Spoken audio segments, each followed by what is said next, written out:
We are joined today by Leanna Stephenson, the fairy job mother herself, technical recruiter at Google. Leanna, thank you so much for joining us today. Thank you for having me. Of course, we met back in 2018 when you were at Fox. I actually had an interview there as well, and then I had you on LinkedIn, and then I decided I would like to talk with you because now you're at Google, and you've had a wide array of experiences. You've worked at staffing agencies, you've worked in entertainment, which with Disney and Fox, and now with one of the tech companies at Google. So I will kind of pick apart that path. But currently at Google, obviously, you're a technical recruiter, but what does that mean exactly? What are some of the things you do day to day? Yeah, so right now my current scope, I focus on hiring product managers for several of our product areas. Everything from Android, Chrome, Chromebook, Chrome browser, Pixel, Google Play, and many others. Nice. And how has that changed for you guys during the current climate in the last, since March? How has the processes changed with you? Like, how's Google adapted to it? Oh, yeah. So in terms of hiring numbers, that really hasn't changed much. It's still business as usual on that front, but definitely in terms of the processes, all of our, new hire or noogler, as we call it, noogler orientation, onboarding, everything is virtual. Most folks who are now joining us are joining us remotely. And so a lot of the times, people are new to the organization and they haven't yet met any of their team members or their managers face to face. We do all of our learnings and trainings also virtually as well. So everything from process standpoint, new hire standpoint, relocation, onboarding, all of that has shifted to kind of virtual and remote. So, I think our technical teams have really had to step up in terms of shipping someone all of their equipment, getting all of their credentials like set up remotely, and really, team hiring managers and teams have also really gone above and beyond to, kind of do things out of the box to make sure that the new team member feels welcomed, feels like they have enough resources to, ramp up, not being there in the office, not being able to, turn around to their colleague and say, hey, I have a quick question. But luckily, being that Google is a tech company, a lot of the times, just the technology that we have to be able to stay connected and stay engaged really has been helpful. Something I hadn't realized until right as you started answering that was I know Google has a huge campus in the Bay Area, right? So is it kind of strange now being in a remote environment after, this, I had heard things about it myself and I realized I'm like, wait, you guys aren't even there anymore. So is that a bit strange, because you had already experienced it. You were there working there before COVID, so you had experience with it. So for you and your other coworkers that have experience, has that been a kind of strange adjustment? And also, how do you think it might be for like the new people that are doing it entirely remote, where maybe that's one of the things they are also aware of, but it's like, well, I don't know when I'm even going to get a chance to see it and work there myself. Mm-hmm. Well, I hope that, does change for the new hires. But as for us, yes, I think there is something to be said about being in the main campus, the energy and the hub, but also just, taking advantages of some of the benefits as employees that we get. I think the biggest adjustment for me was having to cook breakfast Right. and lunch. But that's definitely I'm blessed that isn't even a problem, right? But no, definitely the energy, being able to connect with folks, because I think one of the big things about Google, being in person is to be able to connect with people, not just on your immediate team, but you do a lot of cross collaboration. You do a lot of networking with people in different areas and different roles. And so not having that interaction it has been an adjustment for sure. But on the other hand, even when we were there in person, a lot of our teams are global. And so a lot of our meetings and whatnot were done virtually already. So that aspect hasn't changed. And that aspect maybe has helped us kind of prepare for a more virtual world. And then, yes, I think, as for some of the new hires, if I was starting with Google and I haven't had the chance to visit the campus and see all like the cool things, I think that is unfortunate. But, the goal is that hopefully things will kind of get back to some sort of normalcy. Now, it may not be what it was before. Right. But they will have the chance, to see the campus in one way, shape, or form. But we also have great teams that are trying to do different things to have people stay connected and engaged, even if it is virtually. Sending new hires like gift, like swag, to welcome them. We're doing, what we call like Noogler Champ, where, there's like a small cohort of people that all start at the same time and, talk about their experiences and their backgrounds, and they stay connected through the process. So there's a lot of new programs that have kind of stemmed from this to really try to close that gap, if you will, and keep people engaged and make them feel like they're still part of the Google family, even though they've never met anyone in person. Definitely. And that thing you ended on, the whole onboarding of, trying to at least make them feel as welcome as they can in a remote environment when they haven't even physically possibly even met some of their team members. I think that says a lot about obviously the environment, the culture, and what you guys are trying to cultivate there, and what Google has been cultivating in terms of the culture they have for their employees. But what do you think it is about Google, and probably other companies as well, but I would say that those companies aren't in the majority that would do something like that, where you're sending them a swag bag, you're trying to make them feel as part of a team as they can. Do you think part of it is just the resources the company has, or is it just already culturally that's where the company is? Because I've done, I've witnessed those types of onboardings from other people, or just online onboardings from others. Yeah. I don't get that, what you described as what their experience was. Yeah, I think in part it's a little bit of both, right? We certainly have the resources to do kind of fun and, creative things. But I think even, if you had a company that had the resources, but, didn't have the culture to kind of foster that sort of environment, they wouldn't be spending their resources, on some of those things. Sure.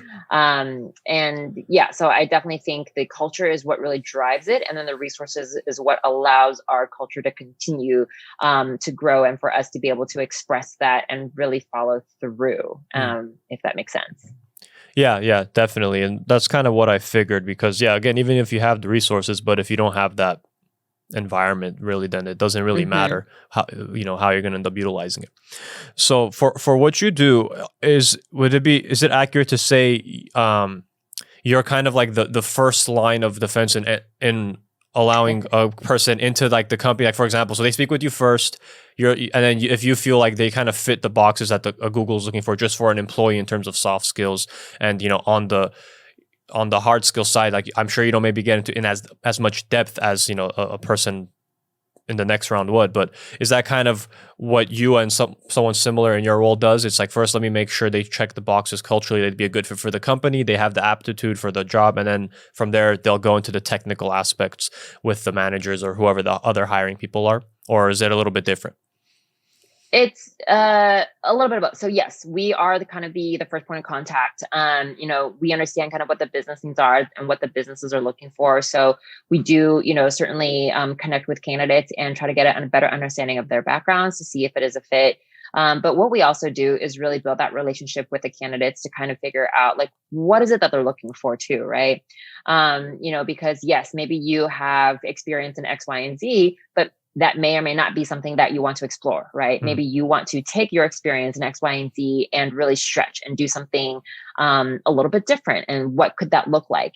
As you can imagine, there are, hundreds of thousands of jobs, at Google. And so really part of my role is to understand enough about that person's background and also their career goals, if you will, to be able to find that right role for them. And then the most important, I think, role or function as a technical recruiter at Google is being a valuable resource and helping that candidate navigate the process, giving them all the tools to help them prepare, to study, share best practices and tips, make them, because it is very nerve-wracking to interview for a company like Google. And most people, what they call imposter syndrome, or they're like, oh, like, how did I even get here? Things like that. But so it is our job to, one, make them feel comfortable and give them all the resources and tools to be successful throughout the interview process. Yeah, absolutely. I feel even securing an interview in and of itself with Google's probably should be something to celebrate, because like you said, as many opportunities as there are, there's also so much more people that are going to want to work there, right? So it's like, you might have tens of thousands of opportunities, but there's also a greater multiple of people wanting to join, because it's like, hey, it's Google, we know about the benefits, we know about what they do, we know about the company's ability to accomplish all these different things, and opportunities also to grow, right? So I would imagine that's another thing that people factor, and then that might be why that imposter syndrome might even kick in. So how would you say that process that you just described there compares to some of the other places you've been? Is it kind of similar, for example, at Fox, Disney, or is there something more unique about it at Google? Well, it's definitely different. And I have not worked at other tech companies, and I know our interview process is similar to other tech companies. So I don't know if the difference is sheerly because of the industry. Sure. But in terms of speaking to Google's interview process, what I like about it, and, when I went through the interview process, I thought was really unique about it is that, at a lot of other companies, you're interviewing for a specific role or a specific team, right? You have a specific skill set that fits, what this team is working on or what this team is looking for. And sure, we do look for skill sets like that at Google, but our interview process is more general within kind of like your job function, right? So let's say, you're in finance, your interview process is going to be kind of finance focused, but we look at your experience, or kind of we assess you for the fundamental knowledge and the practical knowledge that you have, right? So we will ask kind of interview questions that relate to that knowledge base, the foundations of your job role. Now, then after you pass the interview process, then everything is reviewed by what we call a committee. The committee members were not part of the interview panel. So they're, just some senior level folks who have the expertise kind of in your field. But that is also interesting because that removes any sort of bias, right? That, sure. Because they have no idea who you are. They've never met you. They're really just looking at your background and your interview performance. Then we also go through, the team matching phase. And that's when we will kind of hone in on, all right, here's this person's background. Here's some of the specific skills or subject matter expertise that they have. Here's what they're looking to do, what they're excited about. Here are the teams that will match that. And, from what the team is looking for, but also what the candidate is looking for. So that aspect is a little bit different, because the idea is that, Google is such a large company and we have so many different teams and so many different products that you're not going to be with one team or one group for the duration of your career. I mean, you could, but you could also move around to a lot of different roles, a lot of different teams, a lot of different product areas. And so it wouldn't make sense for us to interview you for one specific role, knowing that, there's other opportunities down the line. So we kind of do a generalist view. Yeah, that seems like it could be more effective as well, because again, it's like, because of, again, the number of opportunities that there are, it's like you might speak with the person and realize this person seems like they'd be a good fit for the company. But if it's specific for that one role, it's like, maybe not for this role, but if you can see like they have the knowledge, for example, whatever, if it's in finance, like, I think they'd be able to do well elsewhere. Because I'll speak to my own personal experience. It's always been for this role. We're speaking to you for this exact position with this exact team, and it's either you do fit or you don't fit. And if you don't fit, then we're moving on. And if you do, then we'll bring you in. But I guess obviously it matters. Company size, of course. The ability to move around and all that. But again, it does say something that the company has adapted that model. I don't know how long they've had. They've probably had it for some time, but there's also, I'm sure, other big companies. I've worked at other big companies too, where they don't necessarily do that. It's still, this is the job. This is what you applied for. Did you get this or did you not? So what do you think it is there? I mean, so you've been there now a couple of years, right? A little over 2.5. A little over 2. Is there something that you've noticed that is more unique there versus any of the other places that they, they're able to kind of cultivate that experiences, even just simply for an interview process, that already sounds more appealing to me than some of the ones that I've been through. Because, in addition to it already possibly being nerve-wracking experience just to go through an interview process, sometimes it's very cumbersome as well. It's like you have all these different levels that you don't necessarily quite understand why you're kind of going through this labyrinth almost to get a job that seems fairly straightforward. But obviously the companies put a lot of thought into how they approach their recruiting, where you're saying, I guess ultimately to a committee where you have people that aren't biased kind of adding their piece to it. What do you think it is about the company that they're kind of able to get to that point? Yeah, so I think one unique thing about Google is just really their ability to change and adapt. For a company of its scale, we operate like a startup to some sense. And we're constantly evaluating our processes. We're constantly getting feedback, both internally and externally. And we're constantly looking at ways to do it better. And I think because we are so, we spend that time to both, again, look internally and externally to say like, okay, what can we do differently? What can we do better? And when we do identify something that can be done differently or done better, no one really hesitates. It's not like, okay, let's, there are certain due diligence that we have to do. But Google's response, to change, is very fast. And I think because we're able to maneuver, we're able to adapt to the market so quickly that certainly gives us, I don't want to necessarily say leverage or an advantage, but I definitely, think that's what differentiates us from some other organizations. Yeah, absolutely. That makes sense.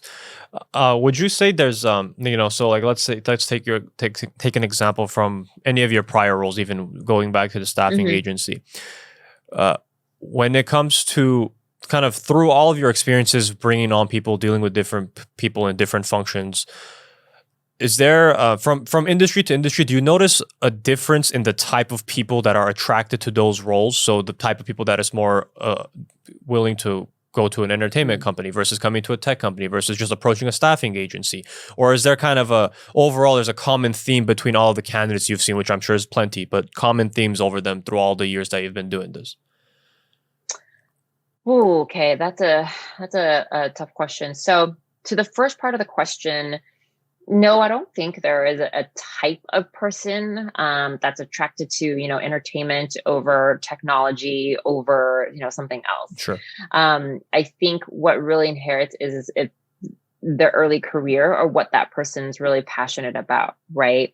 A lot of the folks that I talked to when I was at Disney were huge Disney fans, whether they're fans of our content, whether they're fans of our products, whether they're fans of the park. Or, maybe it's because we were in Los Angeles and Disney is such a prominent brand right in that area. Or maybe it's, they've had some sort of, experience in entertainment early on in their career. And same goes for tech, right? I mean, you have to kind of have a passion, for technology as a consumer, as a user, things like that. But also, so no, I don't think there is a specific type of person. Sure. I will say though, that I think across all of the organizations, the people, I feel that, I guess a pattern or what's a commonality, are people who really succeed in their roles, right? Not just someone who, has like achieved, a lot of promotions but people who make an impact, whatever level they are, whatever role that they're in. They're passionate about their work and they make an impact to the organization one way or another. I think that seems to be kind of the common ground between a lot of the folks that I speak with. Certainly. So do you think, in your opinion, maybe you've witnessed this, maybe even some of the roles you've recruited for, you guys have this. So as a candidate, for example, I'll see, I'm in finance, so I'll take finance as the thing. I'll see a finance posting for whatever, some job I'm interested in. And it's at whatever, something in whatever, let's say it's something in tech. And then I'll read the qualifications. It says, X, Y, and Z. And then it might say like, tech experience preferred, tech industry preferred, or tech industry required. Do you think, like, what have you worked on roles that have that requirement for industry specific experience? So do you think, how important do you think that is? How critical it is to a person's success in that role? So like, let's say it's preferred. Let's say it's not a requirement. So they prefer a tech experience. because and it could be biased because I've been often on the side where it's like I don't have the experience for that industry, so it's like now I might not be qualified for it. But I just feel like there's a segment of people you might end up missing on because they don't have the experience, but they're still very qualified. They'll have the aptitude, they'll have the knowledge of it, and they have that adaptability also, where they can, it's like I haven't worked, for example, in whatever that is, but I've worked in these other things, and I never worked in those before I got a chance in them. Because for me, it just seems like you've kind of cut out a segment of the market, which might be part of the objective. Because you're like, I know, you might be a good candidate, but I do want someone specific to the industry. Do you ever feel like we might be missing out on some people, or it's like, no, it kind of makes sense, the approach? So to answer your question, I think it actually starts with the candidates. A lot of the times, for example, like you mentioned, you see a role and you're like, oh, I don't have that. I'm not going to apply for it, right? So a lot of the times candidates are actually screening themselves out, right? Because they don't think they check off all the boxes. Sure. With that said, though, I also, have seen candidates apply for positions that they meet 1 out of like the 10 requirements, right? So at the same time, be cognizant of that. Sure. Would we love to have a unicorn person to check off all the boxes? Sure. Great. Right. But that does not mean that someone who doesn't check off all the boxes can't be successful, can't be great in their role. So as a recruiter, when I am screening or when I'm talking with candidates, typically most of the postings at Google, unless it is a very, specialized position or a niche position, which we do have, and those positions will require a specific or a unique set of experiences or skill set. But generally speaking, I just in the scope and that I see, generally speaking, industry experience is not a deal breaker. Sure. It's certainly not. And even specific skills, right? For example, it's like, no, I don't have experience, with this particular system, but I have experience with this other system that I didn't have before. And like you said, right, I don't have experience in X industry, but I jumped into this industry, in my previous roles, and I was able to learn, I was able to ramp up and learn quickly, and I was successful in my role because of X, Y, and Z, right? So there are things that you can do to kind of demonstrate something similar where, no, I didn't have that experience, but I was able to do X, Y, and Z and still make an impact. So, but I as a recruiter do not screen someone out because they don't have that, like the industry experience. Understood. I guess when I was mentioning kind of you guys being the first line, in addition to that, before you guys even see a resume, it kind of gets to you through whatever system you guys have, right? I'm sure you probably see a pool of things initially, and then you're kind of you work, because it already comes to you filtered. Again, it's Google. And for a lot of companies, it's like you get inundated with applications. So it's impossible to just be able to look through all of them. There's generally some kind of filtration system before it gets to a human being, I assume. So when it comes to that point, when you're looking through them, what are some of the things that typically catch your eye? Given that you're a recruiter and you're the person that will then put it in front of the hiring manager or whoever. What are some important things you look for? And kind of this would be like in general, not necessarily just at Google, but just in your experiences typically. What are some things that catch your eye simply maybe by the resume itself? Things that typically stand out for you versus ones that weren't as good? Yeah. So for me, I think is someone who has demonstrated consistency in making an impact, right? And so on your resume, it's important to really showcase some of your accomplishments. Don't have your resume look like a job description, right? Because I can easily find out kind of what you do on a day-to-day basis. But really, what are some of the things that you changed? What did you improve? What did you fix? What problem did you solve?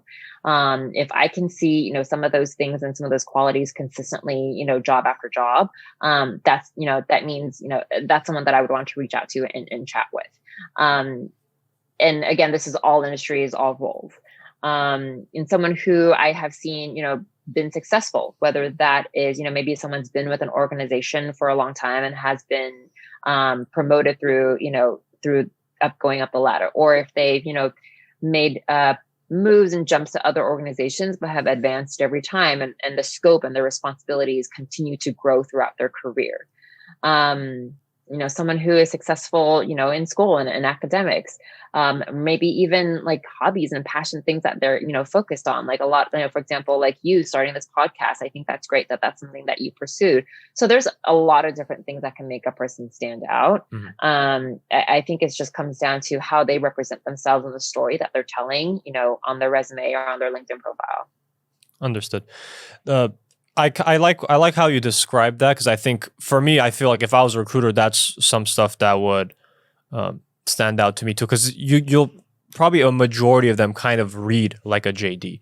They kind of look like they may have manipulated the job description that they applied for to kind of make it seem like, okay, look, I have the relevant experience. I've been guilty of that too, because it comes to the point where it's like, okay, I don't know how to get this to a human being. I got to try and mess around and try and cater this to show that, look, I have the experience and whatnot. But the part for me personally that's gotten tricky is like, it seems like that, while I agree with how you describe that, it seems like that varies from simply company to company, not even industry to industry, where it seems like certain companies like that, like how you describe it. And certain companies is very traditional, just tell me what you did.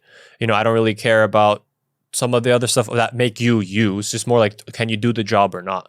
So from a candidate's perspective, like when I look at it, I'm like, it gets tricky knowing which companies do I do that for, which companies do I keep it kind of the standard, typical resume that has been ingrained in our mind kind of as we've grown up. And I guess part of that you can deduce from the research on the company. Like, for example, Google seems like, you should probably do that for Google and other companies of the like, but it is kind of tricky. Like at that point, I feel like you're kind of, trying to figure out and play this little game and try and see who's it work for, who it doesn't. Yeah, and that's where networking will come in handy. That's a good point. LinkedIn is a great platform to do that. First off, like if you, say you saw a finance job at company X, and you can do your research just on what is available publicly, about the organization.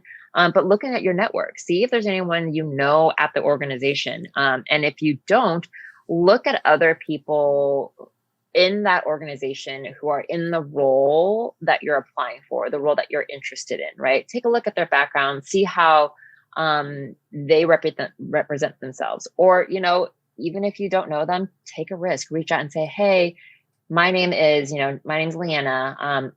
I have a background in finance. I'm really interested in joining company X.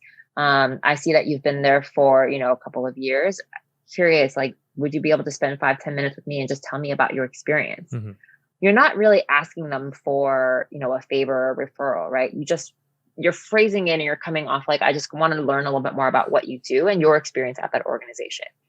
Then from that conversation, you can deduce like, okay, this is a little bit more traditional, or their culture is a little bit like, wow, they're super creative. They're different. And then you can kind of, maybe you can even ask for advice from that person. Be like, hey, like, I see your background was in this before you joined the company. Like, do you have any best practices, or like, what should I highlight about myself that will make me stand out to someone in your organization? So, it does take a little bit more time and research and kind of planning and preparing on the front end. But if it is a dream company that you want to work for, why wouldn't you do that, right? Yeah, that's a great point. I think that's also very helpful. And to kind of piggyback off of that, what you just described, that process, that method of trying to figure things out, and also what you're mentioning about like the tips you gave on the resume. You personally, where did you get that information from? So obviously the resume stuff, you work with them, so eventually you kind of learned what are you looking for. But at some point you're on the other side of the coin where you're trying to get into a company. So that process for you, the networking, how were you able to learn that? Because the reason I asked that is I feel I kind of know how to do that now, but I didn't really learn it from school. I don't particularly remember it from school. And I feel like that's something that's lacking for a lot of people. They don't know that what you just described might be like, whoa, that's a great idea. I never thought of it, which is good, at least if you're open to it. But it's kind of also unfortunate if it's like, I wish you could have thought of that, because that seems to me like something, especially at this stage of a person's career, you should want to do things like that. But I feel like it's lacking. There's a whole gap there for some reason. You're right. There is a gap. I do a lot of career coaching and just kind of conversations, or even things like, like this sort of podcast. And there is a huge population out there who, at any stage, early career, experienced folks who don't really have the practice and kind of that knowledge. So from the resume standpoint, it's both being a recruiter as well as being, someone who's applied to positions. I've kind of learned what works best. I was blessed to, go to a school where we had a great career center and a great kind of like business etiquette type sort of class, and whatnot. I've also had great champions and coaches personally throughout my career that have kind of guided me in that sense. But as for the networking, I didn't really learn that anywhere. I think that is just something that I figured out along the way. I'm trying to think back, because a lot of the roles that I've gotten in my career, actually, I think all of the roles that I've gotten in my career are through networking and through who I knew. And so perhaps it was trial and error, at earlier stages, some of the things that worked and didn't work. No, I take that back. I think the networking aspect of it, I learned through my agency days. Oh, okay. And being a recruiter, having people reach out to me, I was able to kind of identify like, oh, I would never respond to something like this, or, oh, this is fantastic, right? They're doing it the right way. So just as the response that it sparked in me kind of made me realize like what is going to work and what isn't going to work. So that, and just coupled with my experience, coupled with, what I know and understand from hiring managers and businesses and just organizations in general. So yes, I guess I did learn it just from bits and pieces of my experience overall. Yeah, that last thing you shared makes a lot of sense. Learning it during your agency days, because I'm someone, for example, that in the past has, like, I'll see a posting by someone from an agency, and then I'll reach out to them directly, whether it be email, LinkedIn, whatever, and try and introduce myself to try and be able to speak with them about the role, learn more about the opportunity, share my background and stuff. But that initial email that I send now and where it was before, it's come a long way of the approach from the then versus now, because you kind of learn, okay, what's the most appropriate way to ask it? Because you mentioned that too, because you said I sometimes get it where I'm like, that's a great way to ask, and I sometimes get it where I'm like, I would not approach that way. But or if you send out 10 emails and you get one response, right? You're going to look at that one response, be like, okay, what did I say in that email that was different than the other ones? And you're going to duplicate the things that work. At least I would hope, right? Yeah, hopefully, yeah. Yeah, and the reason I'm kind of asking these things is a lot of it I've kind of learned just on my own through trial and error, which was a good learning experience, certainly, and it was I'm glad how it played out, but it could have been easier. And it's not that it always needs to be easy to learn something, but it would have, maybe some time could have been saved. Because I try really hard to remember back during my school, because I don't want to underrepresent my school, but I don't really recall a lot of this stuff being explained. Like, you have that preliminary career like class thing that was like 1 unit, at least this is for my school. It was like a 1 unit class on like, how to operate in a professional environment, something like that. But I'm like, it wasn't quite enough. And, maybe for me it was enough for a click, but I feel like more can be done. What it could be, I'm not going to sit here and say I have a proposal, here you go. But definitely there's lacking, because I would see with my peers, there absolutely is. Yeah, because I'd see with my peers, I'm looking around, I'm like, hey, you guys going to the job fair? And they're like, what job fair? I'm like, the thing that we need this. This is what we use to get out of here, to, graduate and ultimately end up somewhere. But yeah, and then speaking a little bit on that, not every school has a job fair. Right. Which is crazy to think of. Yeah. Or if they do, it's limited to maybe like the companies that are like local to the area, right? Smaller schools, like whatever. So, speaking from a point of, I guess, privilege, if you will, not everyone is exposed to some of the things that I was lucky enough to be exposed to, whether it's mentors, whether it's classes, whether it's just a network of people who can help me along the way. I don't know. But yeah, so like now that I'm, in the position that I'm in, and I talk to a lot of different folks, like there is information that is not available, and you're right. It could be easier. It could be more accessible. In the same sense though, I think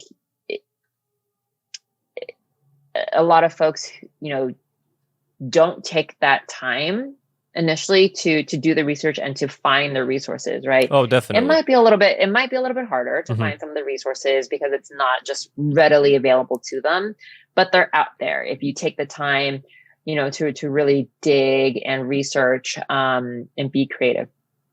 Backtracking a little bit too, I think before I got into recruiting, I was in sales and customer service, sort of roles. And I think that also was a great platform and really set me up for success in terms of how to network, how to build relationships with people, which I think comes a long way when it comes to networking, to find a job. Definitely. Or for anything. Yeah. What kind of made you pivot? You said you started in that sales background. What made you think like, nah, I don't want to do this anymore? So actually, I was laid off. I think I was in the banking industry and customer service. So like in 2008, when there was just like, a huge financial dip, I was laid off, and I actually went to a recruiting agency to say, hey, can you find me a temp job?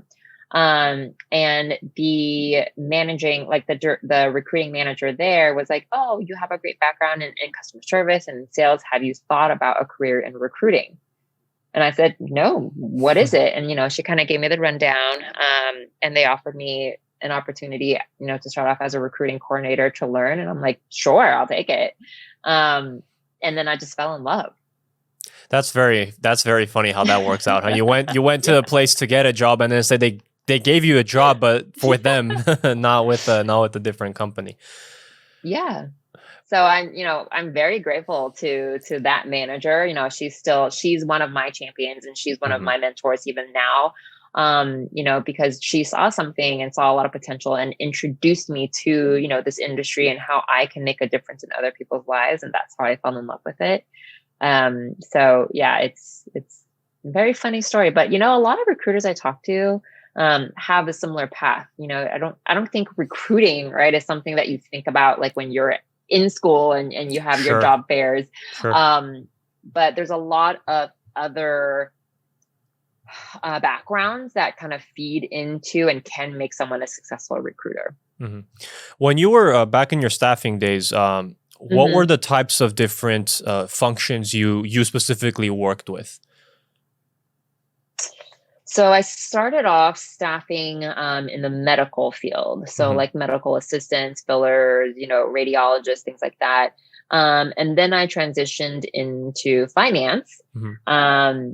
And then that was what got me the opportunity to go into Disney in-house. So yes, so medical and then finance. And then once I got to Disney, the functions kind of expanded across the board. When you entered Disney, was it initially like you'll start with finance, then we'll see, or when you enter Disney, it was already kind of mentioned that it's going to be a wide array of functions you'll be recruiting for? I was dedicated to finance when I first started. Initially. And then of course, as our, talent acquisition team grew and as, the needs and the market changed, I kind of rotated around different folks, but I always kind of specialize in groups of things. So like finance to marketing to, global security to legal. I kind of did a little bit of everything but tech. And then now I'm doing tech. So. Well, then another box. Yeah, exactly. Yeah.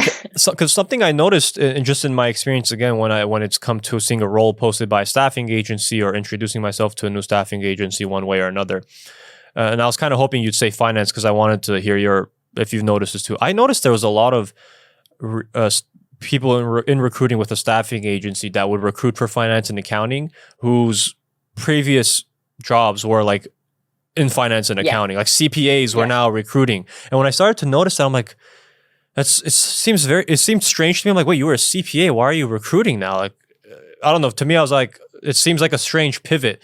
Why do you think it's strange?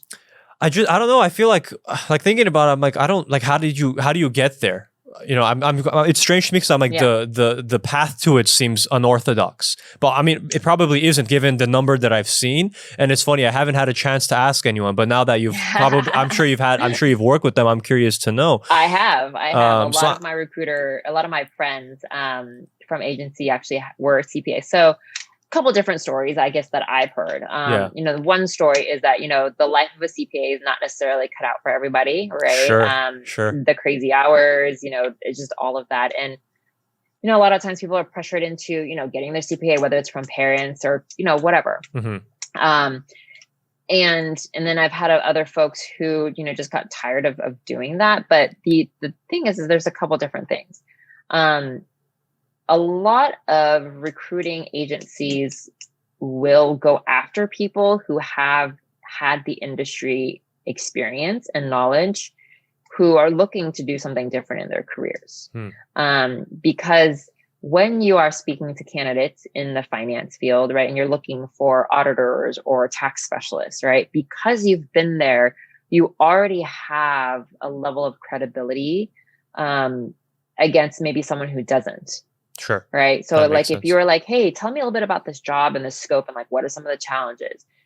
As an accountant, as someone who has a CPA, I can like be real and tell you like, oh, here's what you're really good. Here's the nitty gritty of it. Here's whatever. Right. So like that makes me stand out versus someone who's just like working with a client and I'm like, oh, here's like, asking questions. And, how many times have you talked to a recruiter who may or may not have really known the job as much as you would have liked? And you're like, oh, okay, sure. Right. So there's that aspect of it. So recruiting agencies will go after people who have industry experience, who, they know maybe get burnt out from a CPA firm after 2 or 3 years when they're not getting that promotion that they were promised. And then other times people who are pivoting in their careers, right, will go to an agency because they're not quite sure how to pivot. And then that agency will recognize that and say, hey, like, have you thought about recruiting? And so there's a lot of different ways how they land, but the benefit of having someone who has the industry knowledge, whether it's finance or whether it's tech, right? I've had people who were in tech who have now are tech recruiters because they can speak the lingo. They know some of the challenges. They know the industry. They know some of like the trends. So there's a lot of benefit to having the industry knowledge and experience jumping into recruiting. That makes sense. I kind of figured that, but when you asked regarding, have you had experience speaking with a recruiter who didn't really maybe know the job as much as you would have liked? Yeah, that's definitely happened, and then that's where I could see, someone that's worked in finance or someone that has a CPA stepping in person instead of that person would kind of maybe be able to get into the nitty gritty, like you said, or at least answer a question. If I'm like, do you know if they actually are looking for this type of experience? And they'll be like, actually, yeah, they are. And specifically looking at this. So that makes more sense. It helps with the relationship building, right? Like absolutely, you also have you have that trust with that person because you're like, okay, like they know my background. They know what's good for me, what is going to work. So it's that kind of immediate credibility that they'll have. Yeah, absolutely. I'm curious to know your thoughts on something kind of, it might not be industry specific, I guess function specific to recruiting. So again, you've worked in staffing agencies, you've worked at entertainment, and now you're at tech. In those three, did you notice any common difficulty in what you're doing in the recruiting space? Is there one thing that you've noticed that's kind of a lingering issue in what you guys do that maybe hasn't been addressed yet, or maybe a new difficulty that's materialized? Anything at all that you've seen through those three different spaces you've been in that makes it difficult when you're trying to bring someone on board or in any capacity? Yeah, to be honest, processes and systems. Every company, no matter large or small, you have to have a process to follow and procedures to follow, right? From a due diligence standpoint, from a compliance standpoint, sure, I get that.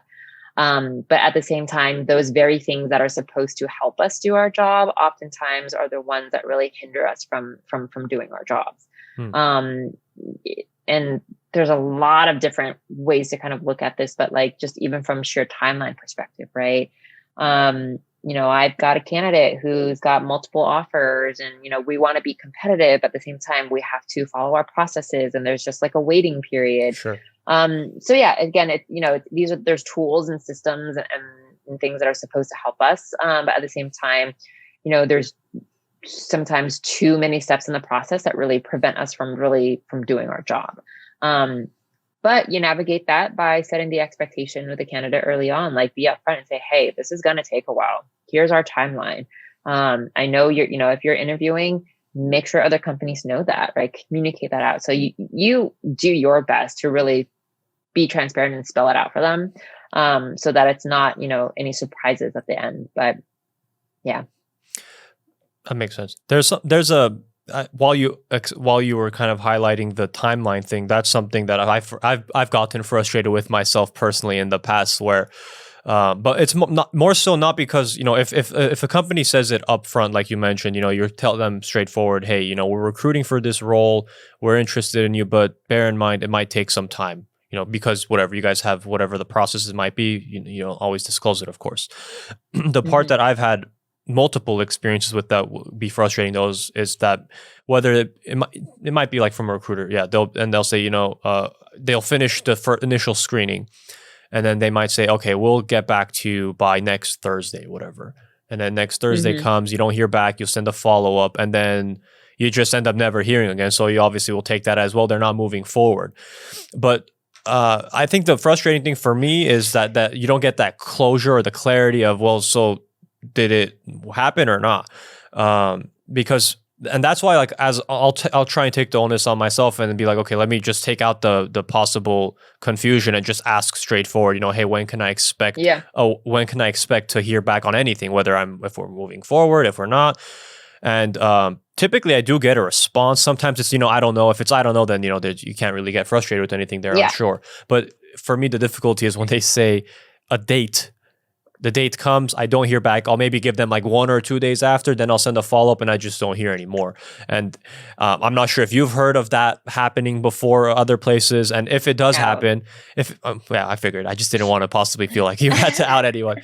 But so I guess from your vantage point, you're the recruiter, what might be a reason that happens? Obviously, I'm assuming people get busy, of course. But if that's the case, what's the best way then from the other side to approach it?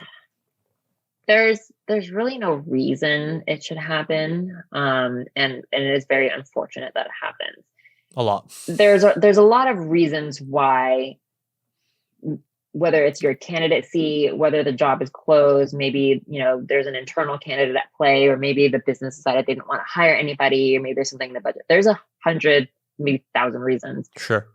Why the posting or why the role has changed, but why a recruiter doesn't communicate that and straight out ghost you, if you will, there's really no reason for that. And so I practice something called no update updates.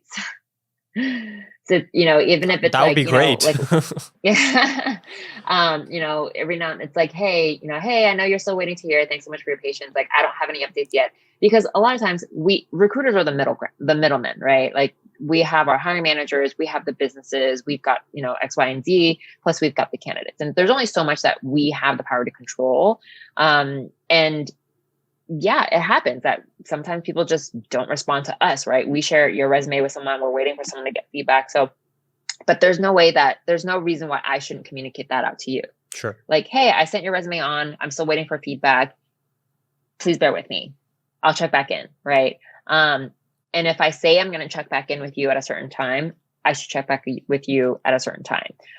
If I don't plan on that, if I'm terrible follow-up, like, I wouldn't make that commitment. I would say, hey, why don't you check back in with me in 2 weeks? Then sure. I put it on you because, maybe I do have a busy plate. And I know if I tell you I'm going to call you on Wednesday, I may or may not call you on Wednesday. I just wouldn't commit to that. And so, yeah, so there's different things that people can do, recruiters can do to really to not ghost a candidate, right? Because even if you're not a good fit, right, I will tell you you're not a good fit. Sorry. I may not have a reason why. Maybe my manager just said, no, not interested, right? But I can still at least communicate that with you so that you can go on with your life and move on to the other jobs that you're applying to.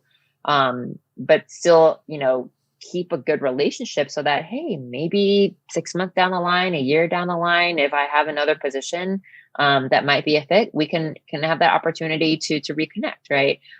Like you and me, we connected in 2018 and we just kind of randomly kept in touch, and here I am. But yeah, so it's unfortunate. And I don't know if it's just, folks who are inexperienced or, got a lot on their plate, that shouldn't be the practice. And hopefully that changes, but you're always going to have, some folks who are doing that, unfortunately. What you highlighted there, though, you were saying I wouldn't do that, or I would do it this way, or so now we know how you would handle it, which makes sense why you are where you are.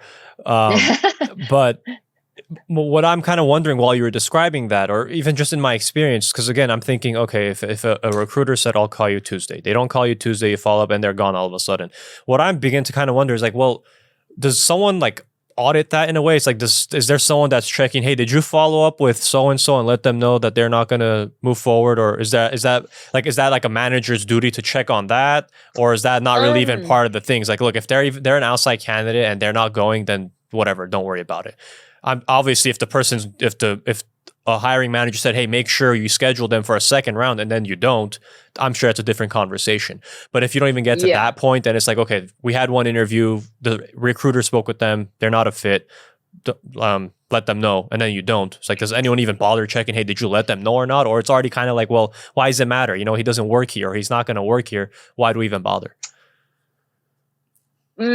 Whether or not a company audits that or a manager audits that, I think it really depends on the company. It depends on that manager, right? Like if I was, leading a team, I would definitely encourage and maybe put into practice, like, this is best practice, right? To let your folks know, if they're not making it through. But again, that's just how I operate personally. So I don't know. I don't speak for all the companies out there. Sure, of course. I don't speak for, I think that's just a matter of preference and how people operate and run their teams.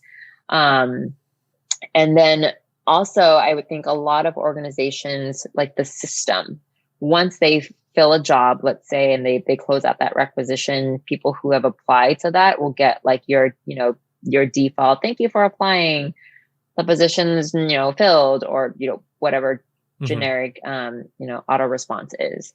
But if you are someone who, like, I reached out to about a position, right? You didn't apply. I should own that responsibility. But like I said, I think it just comes down to preference, and how people operate.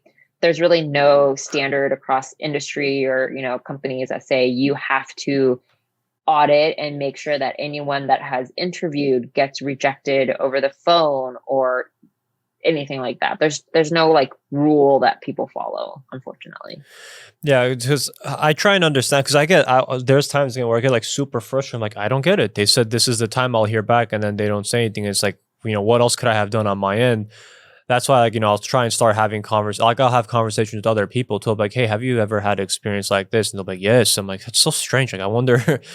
It's like, it says recruiter, you're recruiting, you're bringing people in, whether it's to join the company or at least to talk. And then it's like, all right, bye, see ya.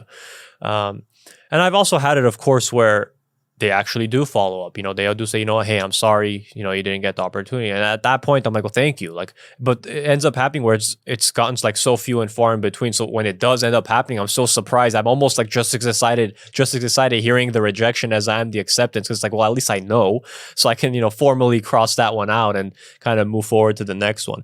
Cause the other thing to fact too is like just that entire process of, applying to a job or anything is already like very, it's exhausting both emotionally and just the actual process itself, especially with certain applications. I'm unfamiliar with how it is with Google, but some applications, like you're working on that thing for like 15 to 20 minutes, sometimes at the minimum.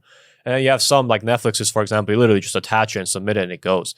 So it's just the whole process itself can sometimes be kind of, seems outdated, frankly, like just because you attach a resume, then you put the exact same resume again. And that's jumping back to a couple questions you asked, like that, those are some of the things that really hinder us from doing our job, right? Like there's a lot of things that happen in the system before we even see a resume, for example. And the ATS. The ATS systems oftentimes are outdated.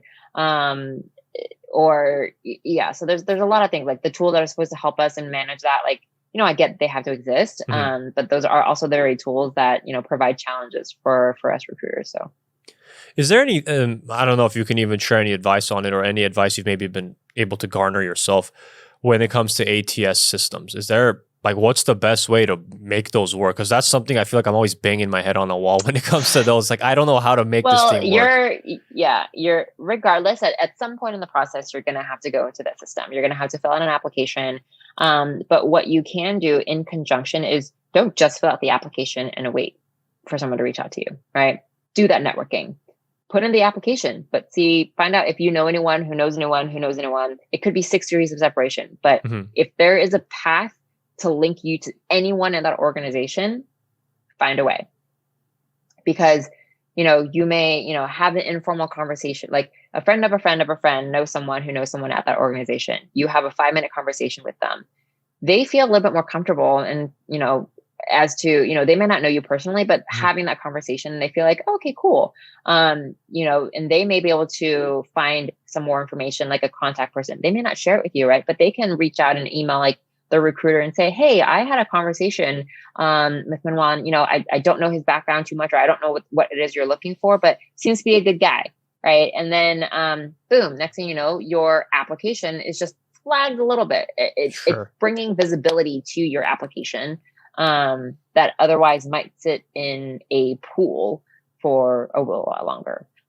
So yeah, there are other things you can do in conjunction with filling out an application that will help you get recognized or bring that attention and that visibility to your application. I agree. And I think the key thing to also mention that I agree with the process you highlighted. And I've actively done that too. It's just one thing I want to add as a thing for people listening to make sure of is that has to be done consistently. I've had most of the time I've done that, I don't get a response. And that's typically a lot of the time when it comes to like just networking in general. And it might be my approach too. So I'm completely open to that. But, I'll try and cater my messages too. Cause, I factor, maybe my approach is coming off the wrong way. Maybe it seems more of like a give me something versus let's have a conversation. So it's also finding that balance. Because that's something I've read multiple people post on LinkedIn is, hey, if you want to reach out to me for something, cool. But don't make it seem like you're soliciting me. Make it seem like, you're trying to have a conversation. I don't want to feel like you're just trying to use me and then, dump me and then be like, all right, cool, thanks. Most people will love talking about themselves, love talking about their experience. And like, generally speaking, most people like helping people, right? Helping others. As long as it doesn't come from like, that's all I'm using you for. Sure. And again, that kind of goes back to the networking, I guess, strategies or best practices. And not everyone knows what to do, what's correct, what's incorrect.